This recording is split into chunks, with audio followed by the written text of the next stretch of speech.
열왕기하 5장 1절에 14절까지의 말씀인데요. 하나님의 사람의 말대로라는 제목으로 이 시간 말씀의 은혜를 나누기 원합니다. 강건함의 은혜에 대해 이제 두 번째 시간을 갖게 됐는데요. 어저께 말씀을 나눈 것처럼 강건함에 대해서 이 강건이라는 단어가 바로 이 영육의 강건함을 말씀한다고 분명히 같이 나눌 수가 있었습니다. 육신의 건강만 말하는 것이 아니라 영적인 타락을 또한 하지 않는다는 의미가 있게 되는 것이죠. 따라서 강건이라는 이 단어는 항상 영육 간의 강건이다라는 것을 늘 우리가 인식하고 성경 말씀을 봐야 될 줄로 믿습니다. 오늘 본문에 나온 주인공 나아만은 바로 이 강건이라는 단어에 가장 적합한 가장 확실한 예라고 할 수가 있게 될 것입니다. 따라서 오늘 이 말씀을 통해 그 강건함이 무엇인지를 우리가 깨닫고 그 은혜 안에 바로 나도 깨달라고 기도하는 그런 소망의 은혜가 되어야 될 줄로 믿습니다. 열왕기하 5장에 걸쳐서 오직 나아만의 이야기에 대해서만 나와 있습니다. 그만큼 하나님께서는 이 나아만에 대해서 집중 조명하고 그 나아만의 모습을 통하여 우리의 모습을 본받으라고 성경은 말씀하게 된 것이죠. 그럼 나아만이 누구인가? 우리 본문 1절 말씀을 다 함께 한번 읽어보겠습니다. 아람 왕의 군대 장관 나아만은 그의 주인 앞에서 크고 존귀한 자니 이는 여호와께서 전에 그에게 아람을 구원하게 하셨습니다. 그는 큰 용사이나 나병 환자더라.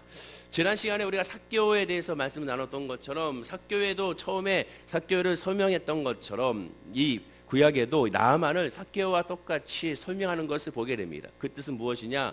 이 사람의 정확한 환경과 형편을 알고 말씀을 보라라는 것이죠. 그냥 말씀을 보는 것이 아니라 이 사람의 주변 환경과 어떤 인물인지를 즉 배경 지식을 보고 성경 말씀을 보라는 겁니다. 즉 그 뜻은 뭔가 큰 반전이 있음을 알라는 것이죠. 이 사람에 대해서 말합니다. 첫째는 아람 왕의 군대 장관이라고 설명하고 있습니다. 당시 엘리사 선지자가 활동한 당시에 아람 왕은 베나닷이었습니다. 이 베나닷은 당시 아람과 이스라엘과 북이스라엘과 늘 적대 관계로서 전쟁이 끊이지 아니했었습니다. 한마디로 얘기하면 적국의 군대 장관 총사령관이라고 할 수가 있게 됩니다. 쉽게 국경을 넘어서 바로 이 북이스라엘에 있는 사마리아 길갈에 있는 이 엘리사 선지자를 만나러 온 것이 아니라는 것입니다. 적국의 총사령관이 그것도 전쟁 중에 교전 중에 계속 이어지고 있는 상황 가운데 이렇게 만난다는 것은 휴전과 또한 전쟁을 계속하고 있는 상황에 만난다는 것은 쉽지 않다는 것을 우리가 이해를 해야 되는 것이죠. 두 번째, 주인 앞에서 크고 존귀한 자라고 이 설명하고 있습니다. 아람 왕에게 나아만은 그만큼 신뢰와 사랑을 받고 있었던 그러한 신하 중에 한 명이었다는 것을 우리가 알 수가 있게 되죠. 그런데 성경에 분명하게 그 이유를 밝히고 있습니다. 어떻게 밝히느냐? 이는 여호와께서 전에 그에게 아람을 구원하게 하셨습니다 라고 말씀하게 됩니다. 이 말씀 구조만 딱 띄어서 보면 마치 나아만 장군이 하나님의 말씀을 잡고 하나님의 말씀을 듣고 그 말씀으로 말미암아 이렇게 전쟁에 승리한 것처럼 나아만이 이미 하나님을 믿는 신앙의 사람이었구나라고 오해할 수가 있게 될지도 모르겠습니다. 그러나 그런 말씀의 뜻이 아닙니다.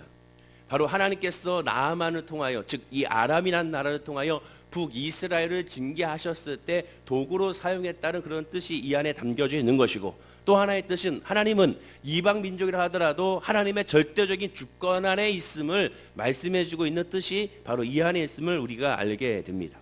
그리고 세 번째, 큰 용사라고 말하게 되죠. 이는 뭐 크게 설명할 필요가 없을 것입니다. 자, 그런데 지금 네 번째가 이제 나오죠. 그는 나병 환자더라라고 말하게 됩니다. 반전이죠.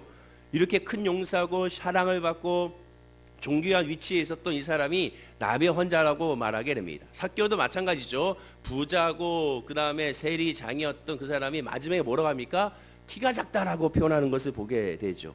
바로 이 나병 환자였음을 핸디캡이 바로 이 나아만에게 있었음을 오늘 성경은 우리에게 밝히고 있게 됩니다. 자, 그런데 이 나병이 깊은 상태가 아니었습니다. 그 증거가 본문 4절에 나오는데요.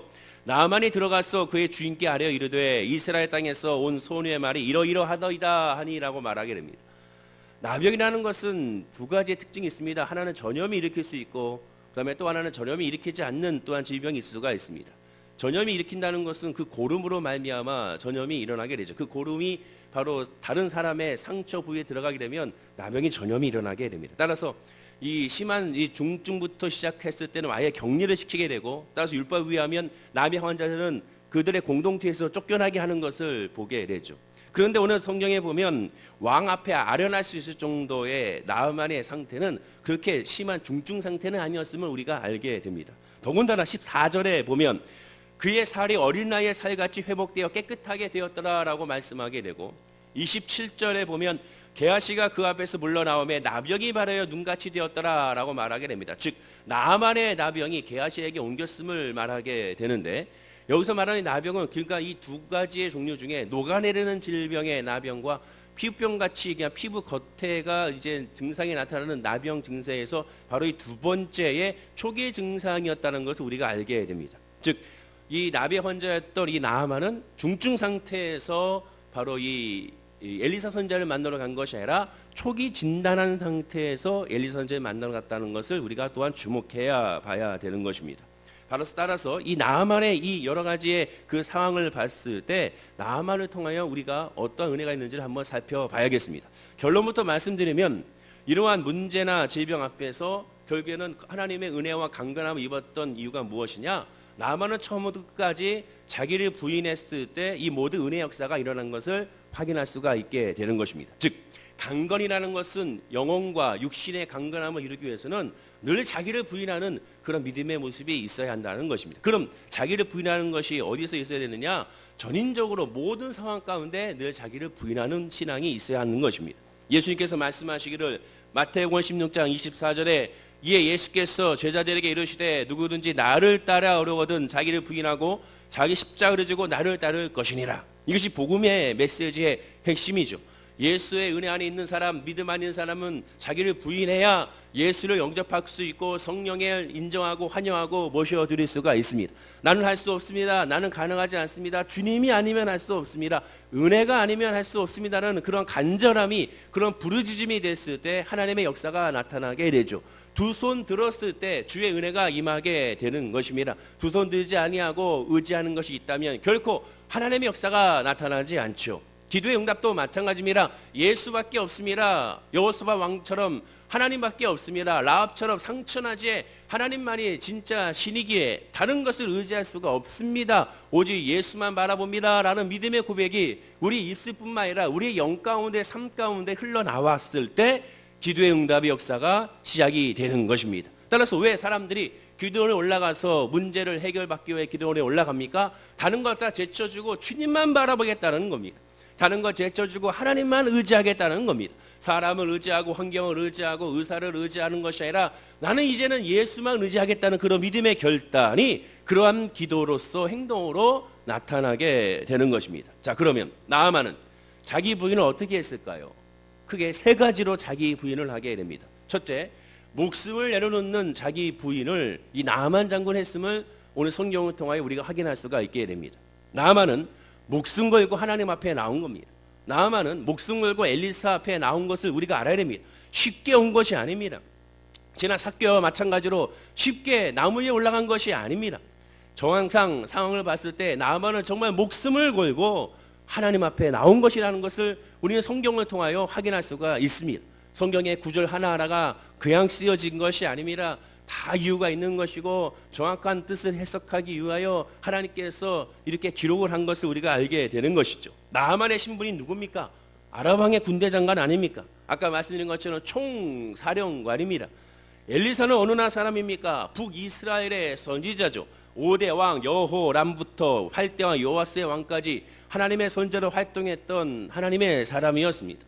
초기에 말씀드린 것처럼 아람과 북이스라엘은 적대국이었습니다. 전쟁이 끊이지 않았고 잠시 휴전했다가 또 싸우는 것이 바로 이 아람과 북이스라엘의 모습이었습니다.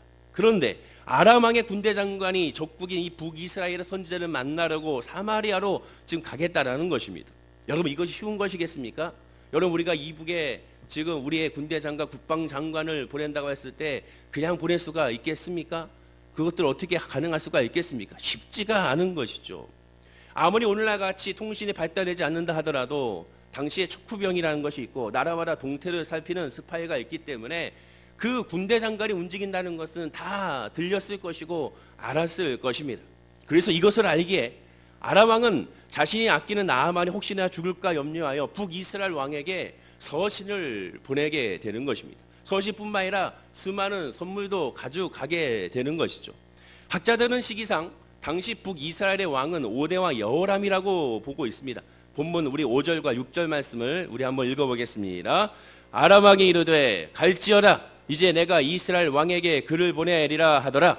나아만이 곧 떠날새 은 10달란트와 금 6,000개와 의복 10벌을 가지고 가서 이스라엘 왕에게 그 글을 전하니 일러스되 내가 내 신하 나아만을 당신에게 보내오니 이 글이 당신에게 이르거든 당신은 그의 나병을 고쳐주소 하였더라. 아람 왕은 나아만을 위하여 북이스라엘의 왕에게 서신을 보내게 됩니다. 바로 이 나의 군대 장관을 보내니 이 사람의 나병을 치료해달라고 보내게 되죠. 아람 왕의 서신을 받은 북이스라엘 왕의 반응을 보십시오. 우리 본문 7절 말씀을 읽어보겠습니다. 이스라엘 왕이 그 글을 읽고 자기 옷을 찢으며 이르되 내가 사람을 죽이고 살리는 하나님이냐? 그가 어찌하여 사람을 내게로 보내 그의 나병을 고치라 하느냐? 너희는 깊이 생각하고 저 왕이 틈을 타서 나와 더불어 시비하려 함인 줄 알라 하니라. 당연한 것이죠. 상식적으로 이 이스라엘의 왕의 행동은 당연한 것입니다. 여러분 역사적으로 봤을 때 잉글랜드와 또 스코틀랜드와 모습을 봤을 때 아니 멀리 갈 것도 없이 우리나라의 그러한 삼국시대에 서로 간에 인지를 교환하고 왕자와 공주를 교환하는 그러한 모습을 봤을 때 그때 대부분 어떠한 명분을 갖고 보냅니까? 자칫 잘못하면 죽게 됐을 때 전쟁의 명분으로 삼는 것을 보게 됩니다. 전쟁을 일으키고 싶은데 쉬운 명분을 생기지 않으니까 그 명분 중에 하나가 바로 인질을 서로 간에 화친으로 보냈던 그 인질이 죽음으로 말미암아 자국에 있는 사람들의 전쟁을 반대하는 사람에게 그 마음 가운데 전쟁을 반대하지 못하게 하고 온 국민을 하나게 만들게 하는 것이 바로 그런 죽음을 통하여 이루어지게 됩니다. 아람 왕의 입장에 봤을 때 나아만 장은 어차피 나병에 걸렸고 문둥병에 걸려서 죽을 위기에 처해 있고 그래서 이 나아만을 결국에는 보냄으로 말미암아 죽어도 괜찮고 안 죽으면 더 좋고 살리면 더 좋고 죽으면 전쟁을 일으킬 수 힘과 그 다음에 명분이 생기고 또한 살려주면 더 좋고 이런 것이 바로 아람 왕의 계산에 있을 것입니다. 더군다나 성경에 분명히 기록하고 있지 않습니까? 나아만 장군은 자기의 이 하인을 통하여 여종을 통하여 거기에 있는 엘리사 선지자를 만나면 자기가 치료받았다는 것을 분명히 얘기했는데 아람 왕은 그 얘기는 싹 빼고 어떻게 보내게 됩니까? 당신이 왕이 내 이 신하를 고쳐줘야 된다 하는 것으로 서신을 쓴 것을 보게 됩니다. 즉 왜곡하여 보내게 된 것이죠. 결국 이스라엘 왕이 분노할 수밖에 없는 것입니다. 내가 어찌 나병을 고칠 수가 있는가? 당연한 반응인 것이죠. 그러니 이스라엘 왕이 분노할 수밖에 없고 나아만은 결국 자신의 목숨을 걸고 하나님 앞에 나올 수밖에 없었던 것입니다. 결국 그 상황에서 죽을 수도 있는 것이죠. 그 상황에서 목숨이 날아갈 수도 있게 된 것입니다. 결국 쉬운 결정이 아니라는 것이죠. 주님 앞에 나온다는 것은 자기의 모든 것을 내려놔야 되는 것입니다. 하나님의 믿음 앞에 내려놔야 되는 것이 그래야 영혼이 강건한 또 육신의 강건한 하나님의 은혜를 우리가 경험할 수가 있게 되는 것입니다. 두 번째, 겸손히 귀를 기울임으로 자기를 부인한 것을 우리가 보게 됩니다. 나아만 장군이 북이스라엘 사마리아로 가서 즉 길갈로 가서 엘리사 선지자를 만나겠다는 결심을 하게 된 이유가 무엇이었겠습니까? 본문 2절과 3절이 아닙니까? 우리 2절 3절 말씀을 한번 읽어보겠습니다. 전에 아람 사람이 떼를 지어 나가서 이스라엘 땅에서 어린 소녀 하나를 사로잡음에 그가 나아만의 아내에게 수종 들더니 그의 여주인에게 이르되 우리 주인이 사마리아에 계신 선지자 앞에 계셨으면 좋겠나이다. 그가 그 나병을 고치리라 하는지라. 옛말에 부창부수라는 말이 있습니다. 즉 부부 사이의 화합과 서로 간의 존중과 서로 간의 닮음을 의미하는 비유의 말이 되죠. 나아만의 아내는 보잘것없는 이스라엘의 노예 그것도 떼를 지어 나가서 이스라엘 땅에서 사로잡았다고 하지 않습니까? 전쟁 중에 사로잡았던 이 이스라엘의 어린 소녀의 말에 귀를 기울였습니다. 신분이 높은 이 사람이 어린 소리의 말을 기울인다는 것은 여러분 쉬운 것이 아닌 것이죠. 당시의 신문제의 모습을 봤을 때 전혀 눈 한번 마주치지 못했던 상황이었을 텐데 불구하고 이 말을 한 이 어린 소녀의 말도 용기가 있는 것이고 결국 하나님의 은혜로 된 것이지만 또한 그의 말을 허투루 듣는 것이 아니라 그 말을 마음의 가슴에 담아뒀다라는 이 나아만의 아내도 결국에는 나아만과 같은 그런 사람이었음을 우리가 알게 되는 것입니다. 그리고 나아만도 아내의 말을 기울였던 것을 보게 됩니다. 즉 여종이 나아만에게 말한 것이 아니라 여종이 바로 이 나아만의 아내에게 말을 하게 되고 나아만의 아내는 그 말을 나아만에게 전한 것을 우리가 보게 됩니다. 예수님은 마태복음 15장 5절에 말씀하기를 누구든지 내 이름으로 이런 어린아이 하나를 영접하면 곧 나를 영접함이라고 말씀하게 됩니다. 즉 무슨 말씀이겠습니까? 진짜 어린아이 하나를 영접하라는 그런 의미가 아니라 늘 마음을 열어 또 하나님의 은혜와 뜻을 발견하고 구원하라는 뜻이죠. 이 말씀은 하나님 나라 천국에 들어와 있는 사람의 모습을 강조하게 됩니다. 순수하게 주님만 바라보고 순수하게 하나님만 의지하기 위해서는 늘 마음문이 열려 있어야 한다는 것이죠. 자기를 부인하게 되면 귀가 열려 있게 되는 것입니다. 눈이 열려 있게 되는 것입니다. 로마서 1장 10절에 창세로부터 그의 보이지 아니하는 것들 곧 그의 영원하신 능력과 신성이 그가 만드신 만물에 분명히 보여 알려졌나니 그러므로 그들이 핑계치 못할지니라 라고 말씀하게 됩니다. 예수의 은혜 안에 있지 못했을 때는 만물을 보고 모든 상황과 환경을 보고 하나님의 뜻과 계획과 인도하심을 알지 못했습니다. 그러나 주의 은혜 안에 거하게 되면 믿음 안에 거하게 되면 사철의 봄바람 불어있고 하나님을 찬양하게 되고 가을에 낙엽 지는 모습을 통하여 참 아름다워라 하나님의 은혜를 찬양하게 되고 모든 만물을 통하여 하나님의 말씀을 찾는 그런 역사가 그 안에 있게 되는 것입니다. 그가 만드신 만물에 분명히 보여 알려졌나니 하나님의 창조한 모든 창조물에 하나님의 은혜와 하나님의 뜻과 메시지가 담겨져 있다라는 겁니다. 모든 환경, 모든 사람, 모든 것을 통하여 하나님께서 우리에게 말씀하실 수가 있다라는 겁니다. 그러니 늘 귀를 열어 눈을 열어 하나님의 말씀에 귀 기울여 해야 한다라는 겁니다. 여러분 하나님의 말씀도 마찬가지죠. 평상시에는 스쳐 지나갔던 말씀, 평상시에는 관심이 없었던 말씀, 평상시에는 그 말씀이 부딪히지 않았던 말씀이 어느 한순간 그 말씀이 내 마음을 부딪히고 내 기도 가운데 힘이 되고 내 마음 가운데 소망이 되고 레마가 되는 경우를 보게 됩니다. 평상시에는 그 사람의 말을 귀 기울여 듣지 않았다가 어느 순간에 그 사람의 말이 계속 마음속에 맴돌고 머릿속에서 맴돌고 그로 말미암아 그 말에 따라서 행동하는 경우가 우리가 있는 것을 보게 됩니다. 즉 하나님의 은혜 안에 있길 원한다면 자기를 부인하여 늘 귀를 열어야 됩니다. 하나님께서 혹시 누군가를 통하여 나에게 말씀하지 않을까? 하나님께서 혹시 어떠한 환경을 통하여 나에게 말씀하지 않을까? 하나님께서 또한 지금 이 상황을 통하여 나에게 어떠한 모습으로 나에게 말씀하지 않을까? 하나님의 뜻이 이곳에 있는 것이 아닌가? 늘 귀 기울일 수 있는 그런 은혜, 자기를 부인해야 이 모든 은혜를 체험할 수가 있게 되는 것입니다. 마지막 세 번째, 자기 생각과 뜻을 버리면서 자기를 부인한 사람이 나아만 장군이었습니다. 나아만은 어린 소녀와 아내와 그리고 아람 왕을 통하여 어렵게 북이스라엘의 길갈에 있는 엘리사를 만나게 됩니다. 물론 이스라엘의 왕이 엘리사를 만나게 해준 것이 아니었습니다. 이스라엘 왕이 분노한 것을 엘리사 선지자가 듣고 사람을 보내요 왕에게 말을 하게 되죠. 나에게 보내달라라고 말을 하게 됩니다. 본문 9절에 보면 나아만이 이에 말들과 병거들을 거느리고 이르러 엘리사의 집 문에 섰더라고 말씀하게 됩니다. 분명히 말하죠. 엘리사의 집 문에 섰다. 엘리사의 집 문에 바로 앞에 딱 서 있는 겁니다. 누가? 나아만이 서 있게 됩니다. 나아만이 엘리사의 문 앞에 서 있을 때 얼마나 많은 생각으로 서 있었겠습니까? 야, 드디어 내가 이 엘리사 선지자를 만나서 치료를 받겠구나. 이 생각으로 기대와 설렘으로 가득 차 있었을 것입니다. 근데 바로 그 순간에 본문 10절은 말합니다. 다 함께 우리 본문 10절 말씀을 읽어보겠습니다. 엘리사가 사자를 그에게 보내 이르되 너는 가서 요단강에 몸을 7번 씻으라. 내 살이 회복되어 깨끗하게 하리라 하는지라. 여러분 기대가 크면 실망도 큰 법이라고 했습니다. 엘리사를 만날 생각에 기대했지만 만나주지 않았죠. 그리고 사람을 보내서 기껏 한다는 말이 요단강에 가서 몸을 7번 씻으면 치료받는다는 말을 한 것을 우리가 보게 됩니다. 나아만은 군대 장관입니다. 지금 왔을 때 성경을 보면 그 윗절에 보면 귀양 오지 않았습니다. 말과 병건들을 데리고 수많은 금은 보화를 가지고 선물을 가지고 왔습니다. 그런데 자기에 대한 대접에 지금 화가 나버리고야 만 것입니다. 나아만이 내려놨다고 내려놨지만 철저하게 내려놓지 못했다는 겁니다. 왜 철저하게 내려놓지 못했을까요?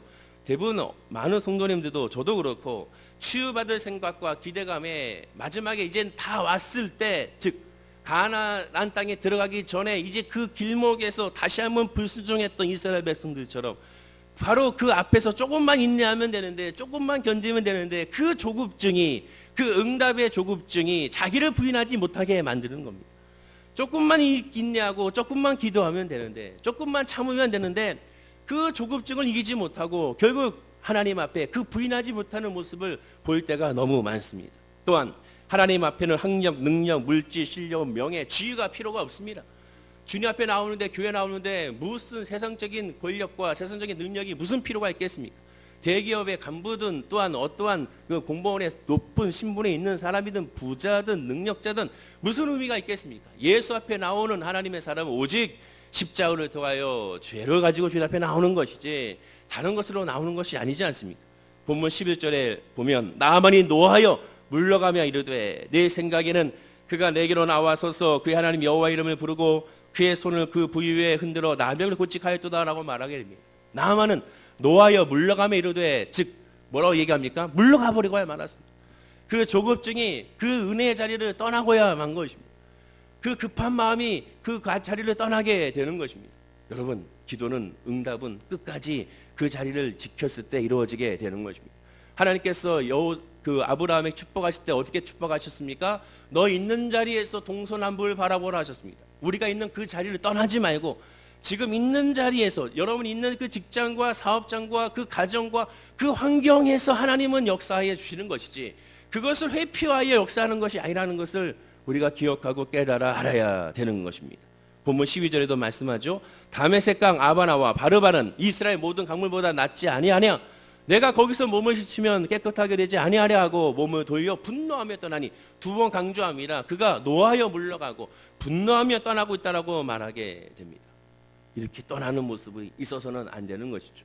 바로께는 우리 월계수복의 모르는 성도님들은 포기하지 말고 끝까지 주님만 붙들고 주님만 의지하여 하나님의 은혜와 하나님의 소망과 응답을 받는, 그러므로 간증하는 우리 모든 성도님 되기를 간절히 축원을 드립니다. 자, 그렇다면 우리가 궁금해야 됩니다. 왜 엘리사 선지자를 만나주지 않았고 단지 말씀으로 말미암아 요단강에 7번 몸을 씻으라 했을까요? 왜 그랬을까요? 괜히 놀리려고 했을까요? 그런 것이 아닙니다. 아주 간단합니다. 지금 몸을 씻으라는 곳이 어딘지를 주목하십시오. 요단강입니다. 요단강은 바로 신약의 침례 요한이 회개하라 천국이 가까웠니라라고 선포했던 곳이고 예수님께서 침례를 받았던 곳입니다. 여러분, 복음이란 무엇입니까? 은혜란 무엇입니까? 복음과 은혜는 값없이 우리에게 주어진 것이죠. 나만은 자기 생각으로 치료받기를 원했습니다. 나만은 자기 생각으로 선물이 필요하다고 생각했습니다. 나만은 자기 생각으로 정성이 필요하다고 생각했습니다. 자, 나만이 생각했던 모든 것들은 결국 자기 생각으로 이 모든 세상적인 것이 필요하다고 생각을 했습니다. 그러나 복음은, 은혜는 값없이 주어지는 것입니다. 이사야 55장 1절에 말씀하기를 오라 너희 모두 목마른 자들아 물로 나오라 돈 없는 자도 오라 너희는 와서 사 먹되 돈 없이 값없이 와서 포도주와 젖을 사라라고 말씀하게 됩니다. 주님 앞에 나오는 자는 하나는 꼭 기억해야 됩니다. 하나님의 은혜로 말미암아 내가 응답을 받는 것이다. 내가 잘해서 응답받는 것이 아니라 내가 어떤 행위로 응답받는 것이 아니라는 것이죠. 예배소서 2장 8절과 9절에 너희는 그 은혜에 의하여 믿음으로 말미암아 구원을 받았으니, 은혜로 말미암아 구원을 받았다는 것이죠. 이것은 너희에게서 난 것이 아니 하나님의 선물이라 행위에서 난 것이 아니 이는 누구든지 자랑하지 못하게 함이라라고 말씀하게 됩니다. 나만이 만약에 자기 생각으로 또한 자기 뜻대로 자기의 정성으로 선물을 가지고 와서 치료받았다면 이것들 때문에 치료받았다고 생각할지도 모릅니다. 그러나 하나님의 구원의 역사는, 복의 역사는, 응답의 역사는 우리가 잘나서 된 것은 하나 또 된 것이 아니라 은혜로 말미암아 이루어지게 된 것입니다. 엘리사 선지자는 값없이 주는 치료를 받아들이라는 겁니다. 하나님의 은혜는 복음이라는 것이죠. 요단강에서 변화되라는 겁니다. 요단강에서 침례를 받는 것과 마찬가지로 새 사람이 되라는 겁니다. 은혜로 살라는 것입니다. 본문 14절에 나만이 이에 내려가서 하나님의 사람의 말대로 요단강에 7번 몸을 잠그니 그의 살이 어린 나이에 살같이 회복되어 깨끗하게 되었더라라고 말씀하게 되는 것입니다. 하나님의 사람의 말, 주의 말씀대로 행했을 때 은혜가 이루어지게 됩니다. 무슨 뜻인지 알지 못하고 무슨 계획인지 알지 못해도 그저 믿음으로 나아가십시오. 미련해 보일지 몰라도, 세상 사람들은 미련해 보일지 몰라도 그것이 하나님의 은혜의 첩경이고 지름길이고 응답의 소망인 것을 우리 모든 성도님들이 기억해야 될 줄로 믿습니다. 그럼 마지막으로 나아만은 60만 강건해졌나요? 아닙니다. 그 본문의 증거가 나와 있습니다. 우리 본문 17절 말씀을 한번 다 같이 화면과 함께 읽어보겠습니다. 나아만이 이르되 그러면 청하건대 노새 2마리의 흙을 당신의 종에게 주소서. 이제부터는 종이 번제물과 다른 희생제사를 여호와의 외 다른 신에게는 드리지 아니하고 다만 여호와께 드리겠나이다. 여러분, 이 나아만이 하나님의 은혜를 체험하고 깨달아 알았습니다. 그래서 그 은혜를 알았기 때문에 그가 변화된 것입니다. 그가 고백합니다. 나에게 노새 2마리의 이 땅의 흙을, 이스라엘의 적과 꿀이라는 가나안 땅의 흙을 가져가겠습니다. 내 비록 아람에 살 수밖에 없으나 이 흙을 가져가서 이제부터는 세상의 우상들에게 내가 예배하는 것이 아니라 오직 이 흙을 앞에 두고 하나님 앞에 예배하겠습니다라고 간절하게 서원하는 것을 우리가 보게 되는 겁니다. 믿음의 신앙 고백을 하게 된 것이죠. 본문 18절에 보면 오직 한 가지 일이 있사오니 여호와께서 당신의 종을 용서하기를 원하나이다. 곧 내 주인께서 림몬의 신당에 들어가 거기서 경배하며 그가 내 손을 의지하심에 내가 림몬의 신당에서 몸을 굽히오니 내가 림몬의 신당에서 몸을 굽힐 때 여호와께서 이 일에 대하여 당신의 종을 용서하기를 원하나이다 라고 고백합니다. 사람들은 말합니다. 학자들끼리도 이 구절 때문에 감동을박이 아주 심합니다. 마치 우상을 자기가 섬길 수밖에 없으니 용서해달라는 뜻으로 해석한다는 것이, 그러나 바로 앞에 있는 구절을 봤을 때 그것은 이런 뜻이 아닙니다. 세번역을 보면 이렇게 해석합니다. 그러나 한 가지만은 애원자님의 종인 저를 주님께서 용서하여 주시길 바랍니다. 제가 모시는 왕께서 림몬의 성전에 예배 드리려고 그곳으로 들어갈 때 그는 언제나 저의 부축을 받아야 하므로 저도 허리를 굽히고 림몬의 성전에 들어가야 합니다. 그러므로 제가 림몬의 성전에서 허리를 굽힐 때 주님께서 이 일 때문에 애원자님의 종인 저를 벌하지 마시고 용서해 주시길 바랍니다. 내가 어쩔 수 없이 왕을 부축하여 그 우상의 성전에 들어갈 수밖에 없습니다. 그러나 분명히 말했지 않습니까? 나는 이제 더 이상 우상에 절하지 않겠습니다. 그러나 부축하고 들어가서 그 성전에 들어가기 위해서는 굽히고 들어갈 수밖에 없으니 이것만은 용서해 주십시오라고, 이해해 주십시오라고 용서를 구하게 된 것입니다. 이것은 우상에 절하겠다는 뜻이 아니라 왕을 부축할 수밖에 없다는 그런 모습인 것이죠. 그래서 엘리사 선지자는 19절에 엘리사가 이르되 너는 평안히 가라 하니라. 그가 엘리사를 떠나 조금 가니라 라고 말씀하게 됩니다. 공동방에 보면 걱정하지 말고 가시오라고 그를 안심시킨 것을 보게 됩니다. 타협한 것이 아니라 하나님만 섬기겠다는 그들의 믿음의 고백이 이런 고백으로 나타나게 된 것입니다. 결론입니다. 나아만의 강건은 자기 부인으로 시작하여 자기 부인으로 강건함을 입게 된 것입니다. 처음부터 끝까지 자기를 부인하지 않았다면, 자기를 내려놓지 않았다면 은혜를 체험할 수가 없었던 것입니다. 그럼 이 새벽에 우리가 기도할 때도 마찬가지입니다. 나를 내려놓는 기도를 해야 됩니다. 자기를 부인할 수 있는 기도를 해야 됩니다. 아버지 하나님, 이제부터는 내 생각과 내 뜻을 이 시간, 이 예배 시간에, 이 기도 시간에 다 버리게 하여시고 주님 나에게 말씀하셔서 하나님의 뜻과 하나님의 계획으로 움직일 수 있도록 나를 인도해 달라고 우리 월계수 목회 모든 성도님들이 기도하고 간구해야 될 줄로 믿습니다. 그렇게 했을 때 은혜가 역사가 나타나게 되고 응답의 역사가 나타나게 되고 소망의 역사가 나타나게 되는 것입니다. 진짜 변화를 나에게 주십시오. 진짜 은혜를 내게 주십시오. 간절히 삼아 기도하면 하나님의 놀라운 역사가 우리 모든 성도님들 가운데 임하게 될 줄로 믿습니다. 기도하겠습니다. 아버지 하나님 감사합니다. 오늘 말씀을 통하여 우리 모든 성도님들이 믿음 안에 있길 원합니다. 나만 장군처럼 내려놓기 원합니다. 자기를 부인하고 내 모든 생각과 내 뜻과 내 모든 것들 내려놓고 귀를 열어 하나님의 말씀에 묵상하며 또 하나님께 믿음으로 나오게 하여 주시고 모든 것 주님께 드려지는 우리 성도님들이 되게 하여 주셔서 주님의 말씀대로 행함으로 말미암아 응답의 역사, 치유의 역사가 우리 모든 성도님들 삶 가운데 이어지게 하여 주시옵소서. 감사드리며 예수님의 이름으로 기도드립니다. 아멘.